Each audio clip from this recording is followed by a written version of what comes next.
twist of fate. We hope you enjoy today's story. When the critical part of my story began, I was 30 years old, married to the love of my life, Nancy, who was 32. We had two charming daughters, aged 5 and 6, and we had been married for 8 years. I remember praising myself for the right decisions I made in life. This included who I chose as friends in high school and college, the college I attended, the business I decided to pursue, the company I chose to work for, and most importantly, marrying Nancy, the best decision of my life. I met Nancy in the first semester of my college at a business course where she was a graduate assistant. She was beautiful, sensual, smart, and funny. I don't know for sure what her first impression of me was, but my first impression of her was wow. I made sure to excel in all aspects of the course she was a graduate assistant for, and during the lab sessions she led, I made sure to ask only reasonable guiding questions. Towards the end of the semester, I could tell she was interested by the language of her body. On the first day of the second semester, I asked her out on a date. We had a whirlwind romance, and we got married 2 months after I graduated from college. One thing I quickly learned about Nancy was that she was very stubborn and impossible to manipulate or even reason with if she wanted something.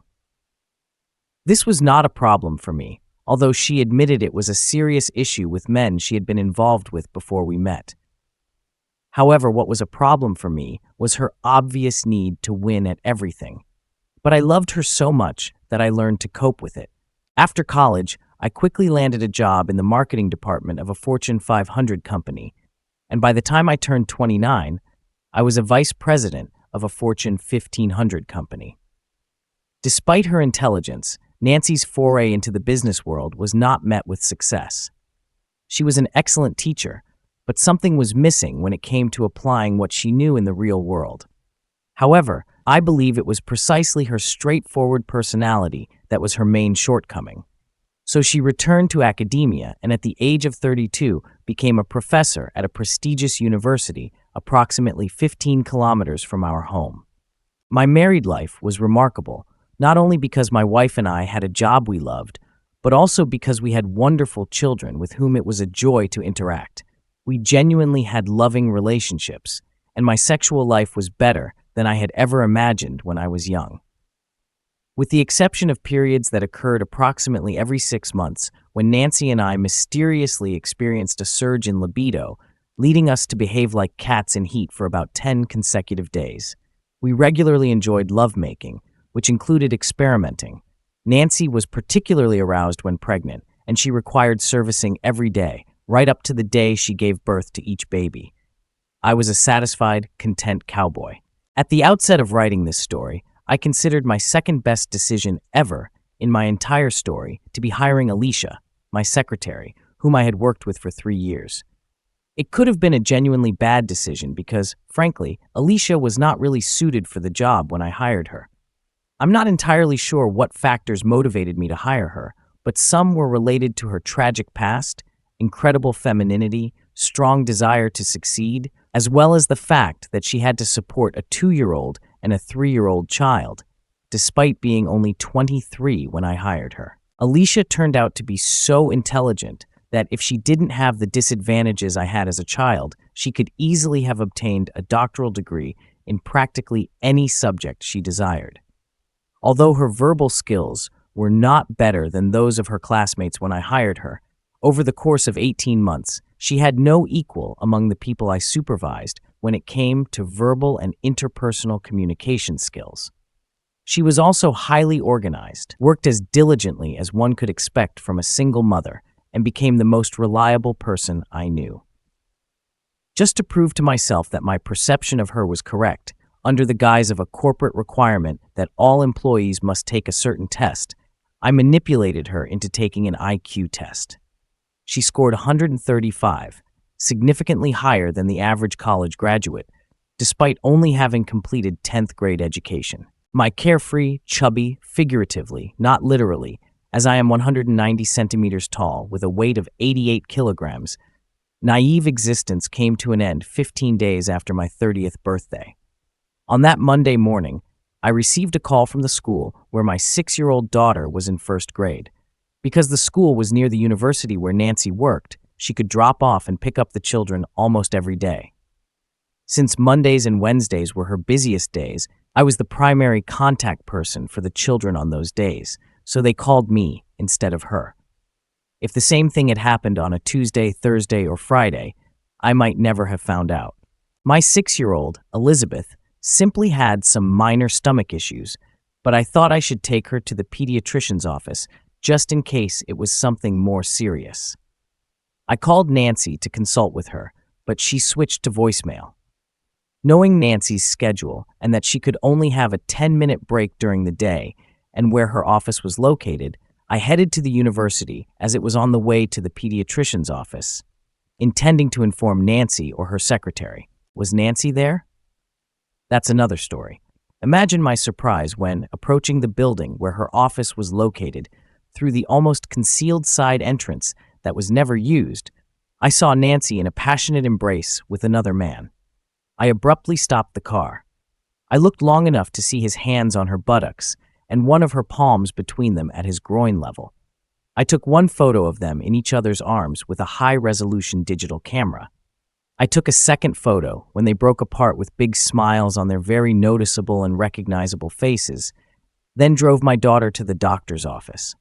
I was so shocked that if it had been any other doctor's office besides the pediatrician's, they probably would have assumed that medical assistance was needed for me, not Elizabeth. Fortunately, Elizabeth's problem turned out to be so insignificant that the doctor allowed her to return to school after lunch. Elizabeth and I went to a diner and had lunch together, sharing her favorite sandwich since I didn't have much of an appetite, and then I took her back to school. When I returned to work, I found my voicemail messages from Alicia, then quickly entered my office and closed the door. When Alicia realized I didn't respond to her 3 urgent calls, she knocked on the door and entered. "What happened, Blake?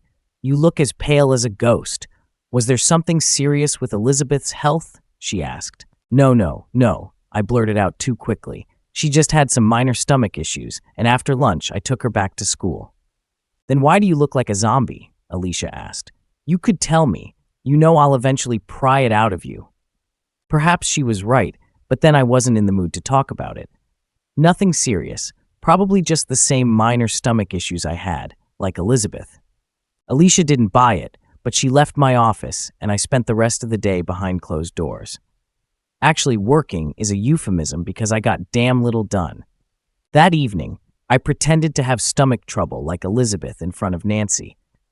After eating half of my dinner and playing with the kids for about an hour, I told Nancy that I was feeling unwell, and just in case what I had was contagious, I would sleep in the guest bedroom.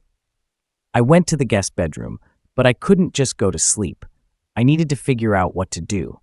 Inaction wasn't an option, but a nuclear explosion with the destruction of our family wasn't an option either. I somehow made it through the week without directly confronting the issue. My plan involved doing it on Saturday morning, using my fake illness for another day, a fake business trip for 2 more, which I spent in a local hotel, and a night at Nancy's parents' house.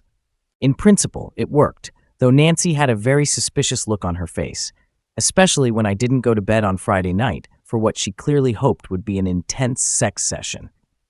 I said I needed to work on the computer for about an hour. "What happened, Blake?" Nancy asked, dressed in her most alluring negligee, as I sat behind the laptop in the office. Giving her just one glance, I replied, "We'll talk about it tomorrow morning, and then I'll take the kids to the zoo so you'll have some time to think." "Why can't we talk about it now?" she demanded. "Because, damn it, I don't want to talk about it now, that's why. So just fuck off to bed." It was the first time I had ever spoken to her like that in all our years together. The last time I looked at her, she had wide open eyes, but soon she left. I slept in the guest room again. Nancy looked like crap the next morning. In accordance with the arrangements I made 2 days earlier, I sent the kids to play with the teenage girl who often watches over them, promising to head to the zoo within half an hour. As soon as the kids went out the door, Nancy began, "How could you talk to me like that last night?" That's all she managed to say before I yelled, "Shut up, Nancy. Our conversation will consist of me talking and you listening." This got her attention, and she leaned back in the kitchen chair. I don't know how long you've been having an affair, why, or what his name is, but frankly, it really pisses me off, I continued. Nancy opened her mouth as if she were about to deny it, but I slammed my palm on the kitchen table, and she thought better of it. That's what will happen if you want to stay married. If I ever get any indication that any of our friends or family know about it, I will file the papers the next day. Same if you ever bring him or them into this house. She flinched at the word, they. Until I have proof that the affair or affairs are over, you show me a health certificate from the STD testing lab and tell me how I can regain trust in you. I will sleep in the guest bedroom. When I come back with the kids today, if you haven't told me you're filing for divorce immediately, I intend for our family life to continue as it was before Monday. But we won't be having sex until my 3 conditions are met. With those words, I grabbed the car keys and left. Luckily, it's hard to wallow in depression with young kids around, especially when they're having such a great time at the zoo. So I almost forgot about our situation until returning late that same day. Nancy wasn't home when we arrived. She came back about an hour later, just as I was finishing up cooking spaghetti, meatballs, and salad to the best of my culinary abilities.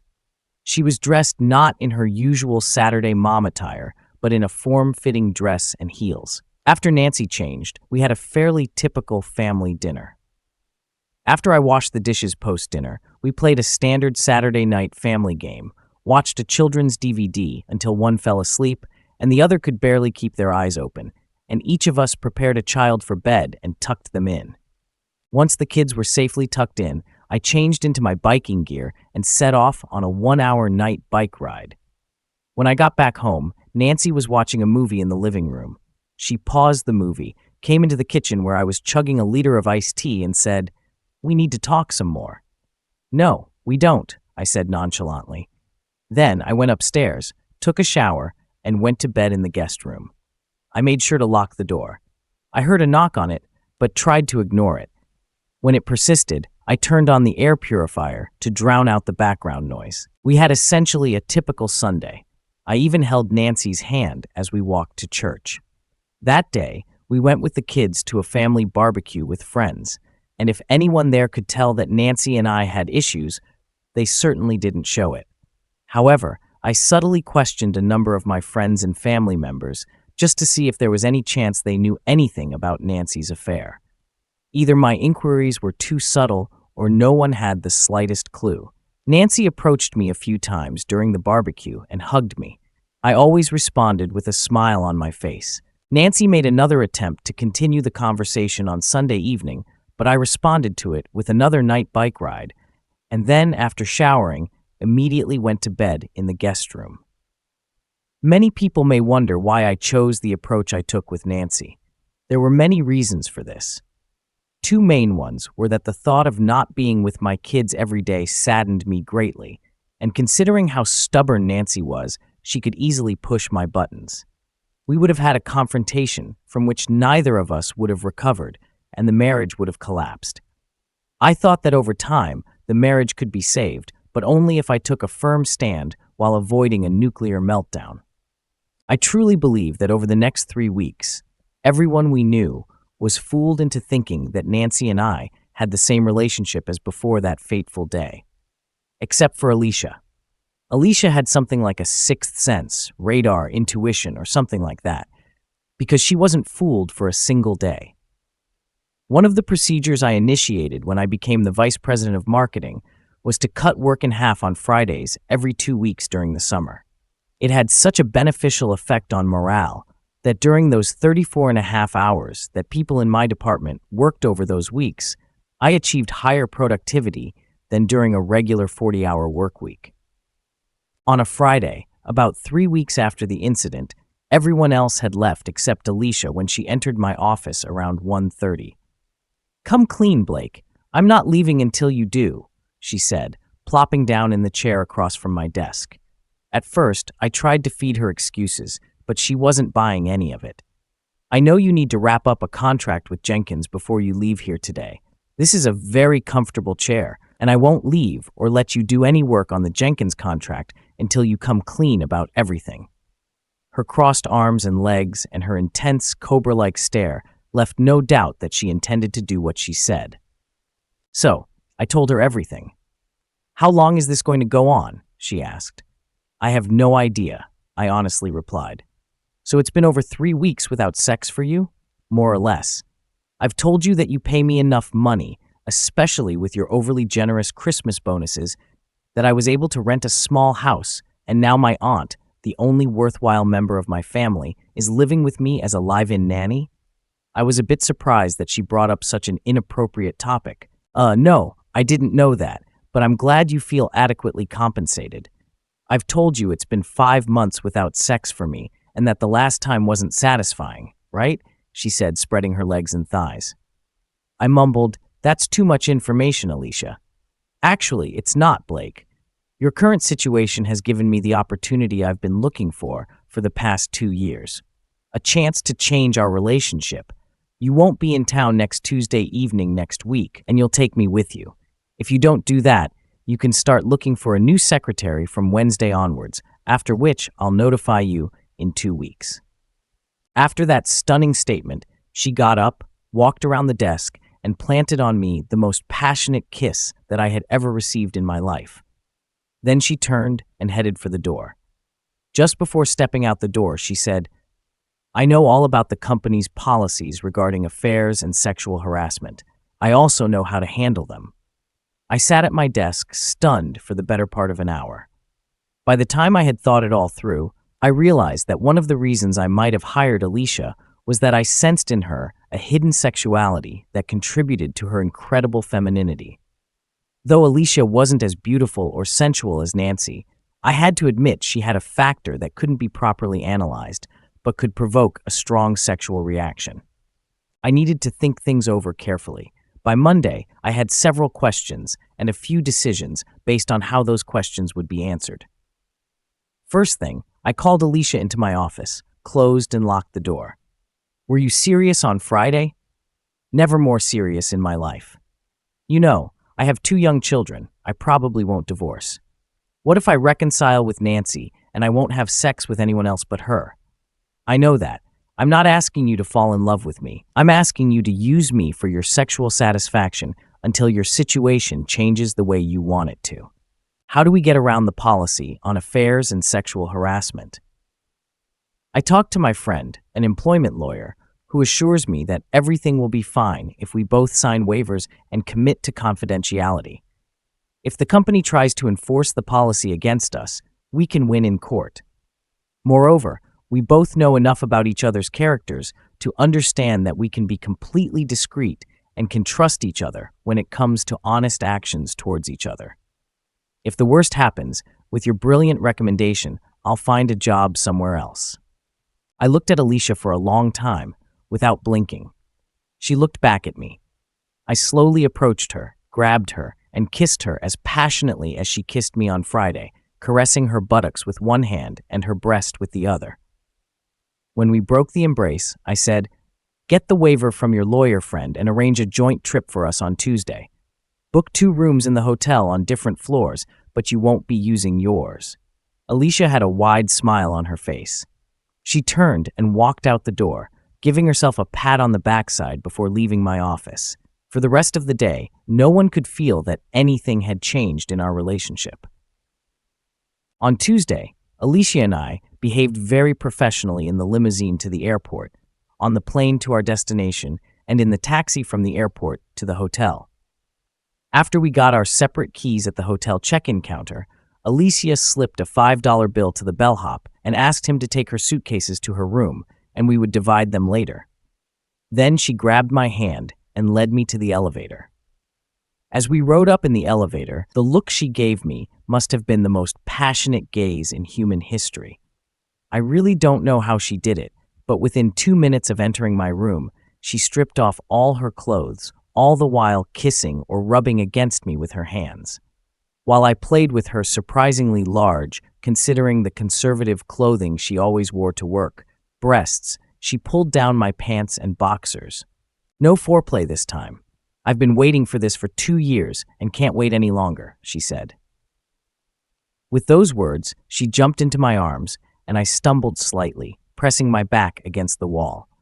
I thought Nancy was passionate. Alicia was in a different league. Somehow we made it to the bed without tripping or falling flat on our faces. Between quick kisses on my lips, she said, "That was really good. Even better than I thought, and that really says something." After thoroughly exploring each other's naked bodies for erogenous zones, I brought her to climax twice. Then we went to Alicia's room. I picked up my suitcase and carried it to the room while she changed for dinner. When we met in the lobby, I was stunned. Who is this sexy demon that has taken over the body of my conservative secretary? I smirked. Do you like it? She asked with a playful glint in her eyes. Understatement of the year, I snorted. Remember, Blake, no signs of affection. Got it. Then we entered the hotel dining room, not touching each other, and while we were having our dinner, we tried our best not to look like we had just had sex. After dinner, we went for a walk in the local park, and as soon as it got dark, we did have physical contact. When we returned to the hotel, we went to our respective rooms and called our families. About half an hour after I finished talking to Nancy and the kids, Alicia knocked on my door. Alicia and I gently and slowly undressed each other. Then we got into bed, but we didn't have sex. In fact, we made love. Alicia fell asleep with her head on my shoulder, and we were both truly content. After a quick and very satisfying shower sex the next morning, Alicia went back to her room and changed into her typical conservative work attire. We left our luggage with the concierge and headed to the first of our 2 meetings. There was no physical contact between us for the rest of the trip. Before the first meeting, I told Alicia that if she had any comments, she could speak freely. There was no need to pass notes or anything like that. You're smart enough to know what to say and what not to. Don't hide your light under a bushel, I said to her. She beamed broadly when I told her that. Both meetings that day went very well.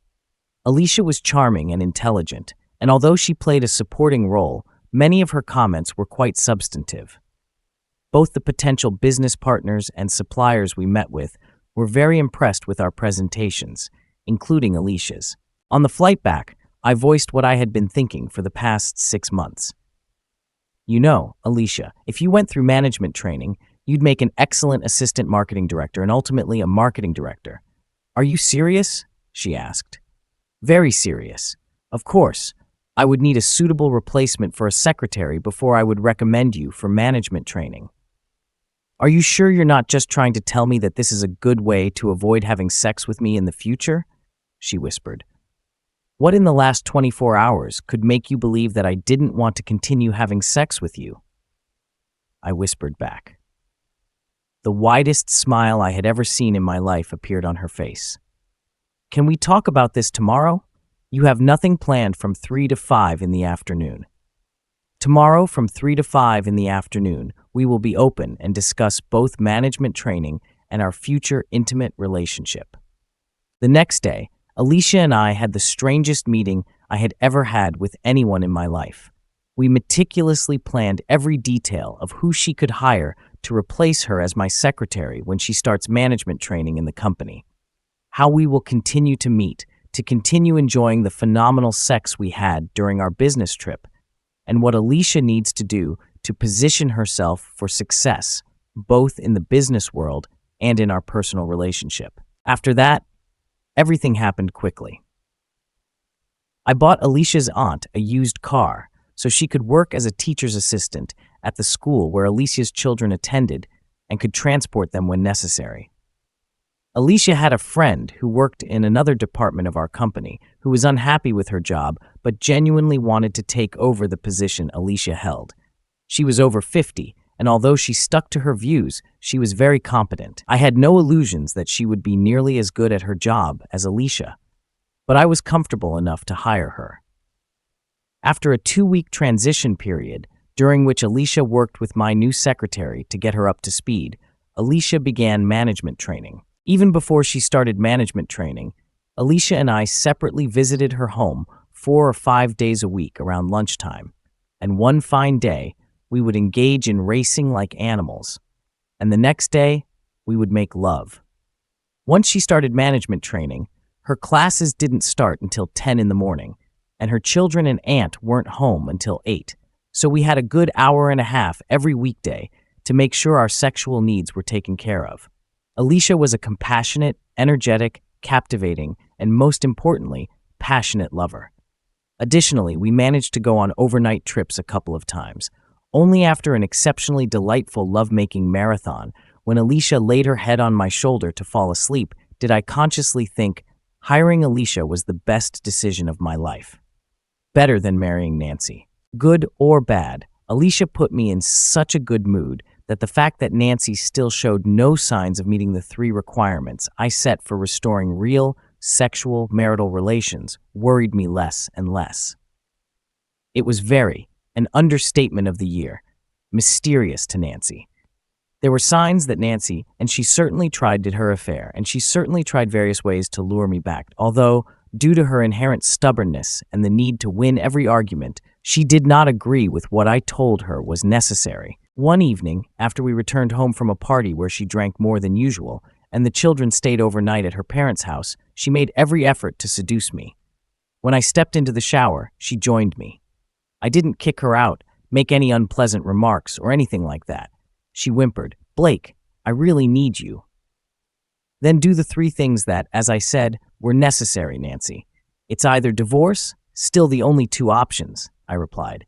You must be getting sex elsewhere, otherwise you wouldn't refuse me for anything, she whimpered. All I need to do to refuse you, Nancy, is to imagine you cheating with your lover. With these words, I finished drying myself off, tossed the towel in the laundry basket, went to the guest room, and locked the door. Meanwhile, things with Alicia couldn't have been better. There is one particular day that will forever stay in my memory. It was a Friday, and since Alicia was finishing her training for managers that day, the ceremony, which began around noon, gave us a few extra hours at her house. After an extremely energetic session of sex, we played with each other's naked bodies and chatted in bed. Alicia was told she would receive an award at the ceremony. I reached into my briefcase and pulled out 2 gifts for her. The first was a very stylish sleeveless gray-blue dress with a lieutenant's coat, which I hoped she would wear to the ceremony. She thought it was beautiful and agreed. The second was a sapphire necklace that perfectly complemented the dress. She burst into tears. It took Alicia some time to recover from our stunning sex session, which she managed to do. By the time we parted ways in separate cars for the ceremony, she was extremely well put together and beautiful. At the ceremony, as a result of unanimous voting by her classmates and instructors, she received an award as the most outstanding student in the management training class. I was very proud. It had been over 6 months since my ultimatum to Nancy, and just about 3 weeks since Alicia finished her management training, when Nancy finally began to give in. Over the previous 2 months, there had been signs that it might happen because she seemed sad all the time, and my cheerful nature irritated her. One Wednesday evening after dinner, she said, "Blake, this Saturday we can hire a nanny and go somewhere secluded to talk about being together again as a real married couple. I fully intend to meet the 3 conditions you outlined and which I will never deviate from. Although I don't like them, I need some recommendations." "Of course, I'll take care of everything," I replied with a smile on my face. When Alicia and I met the next morning, I told her straight about my conversation with Nancy. By that time, I had genuine feelings for Alicia. It's impossible to have very satisfying, actually impressive, sexual relationships with someone you respect and not develop real feelings. However, if Nancy was indeed serious, I was especially obliged to our children to restore our marriage to normalcy.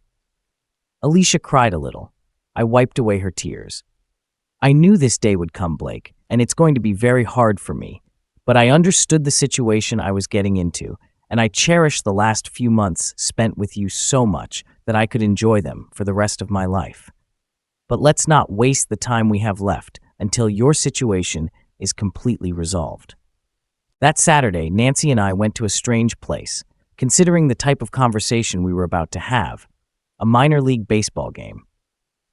There were hardly any spectators on one side of the stands, so we went and sat there.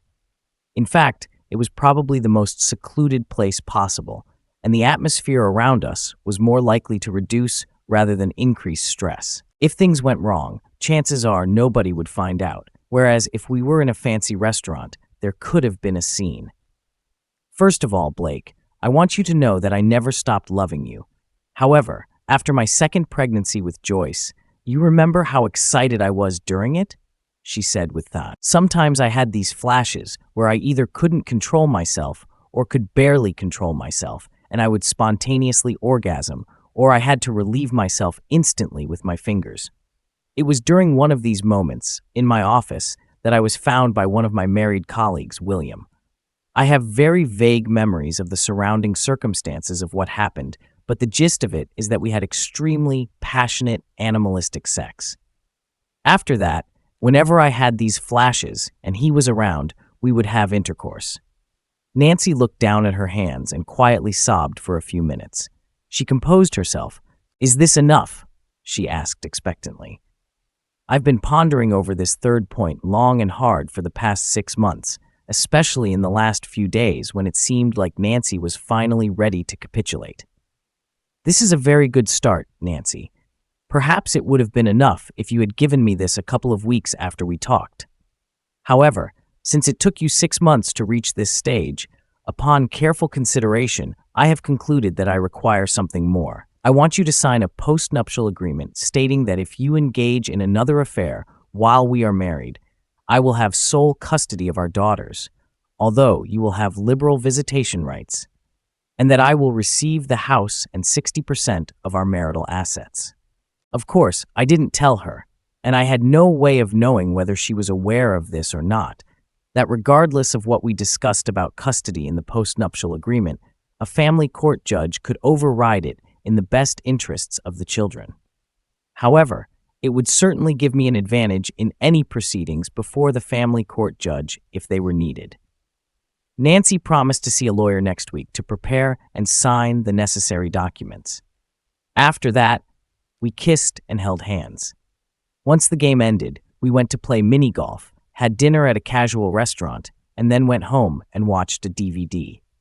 Nancy was very disappointed that even though she undressed in front of me and I refused to have sex with her, once everything is settled, I said with a sly smile, "You'll get more from me than you bargained for." Sunday was a great family day. The real complication arose on Monday. I was genuinely afraid to tell Alicia that we had at most 2 days left together.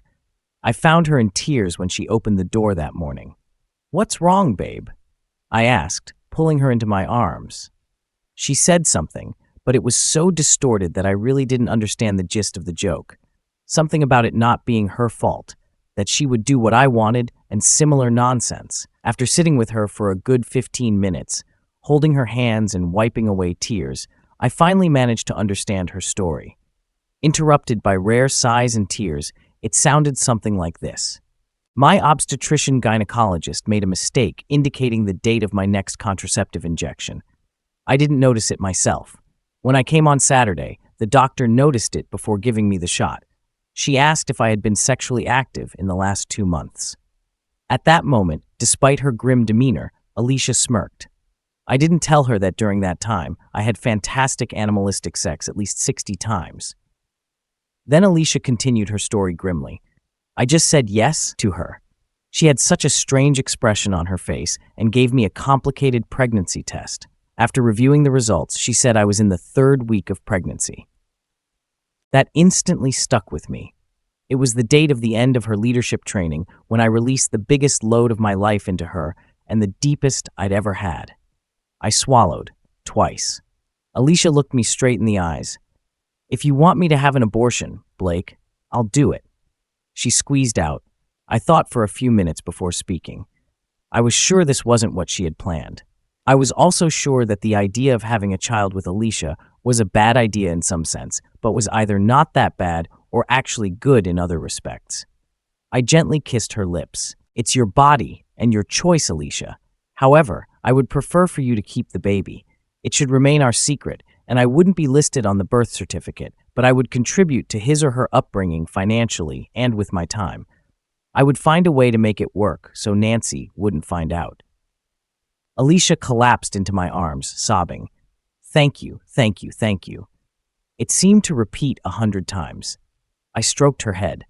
When she regained composure, I broke the bad news to her, for her, not for myself, that Nancy had finally come to her senses. "Tomorrow might be our last day together, darling," I told her. Alicia straightened up, smiled broadly at me despite the tears streaming down her cheeks, and said, "Then I'm taking tomorrow off. If my boss, that's you, will let me, I'll love you to pieces." I took the afternoon off, just in case Nancy had signed the marriage agreement that evening, as she would need some actions, and I needed a few hours to recover. On Tuesday evening, Nancy handed me the marriage agreement with a shy smile on her face. I returned to the master bedroom. That night, we made love tenderly, and the next morning, we engaged in passionate sex. I was surprised at how easily Nancy and I returned to our former life, the wonderful life before that fateful Monday. One reason was that she definitely became less stubborn and no longer felt the need to win every argument. Overall, she became softer. This, combined with my exceptional sexual relationship with Alicia while Nancy and I were estranged, allowed me to truly forget about her infidelity. Everything worked out for everyone involved. Alicia gave birth to a healthy, happy boy, my only son. Believe it or not, after some hints from my side and Nancy's suggestion, despite my disbelief that she knew I was the father, I attended natural childbirth classes with Alicia and was in the delivery room. 3 years later, Nancy got a place at university.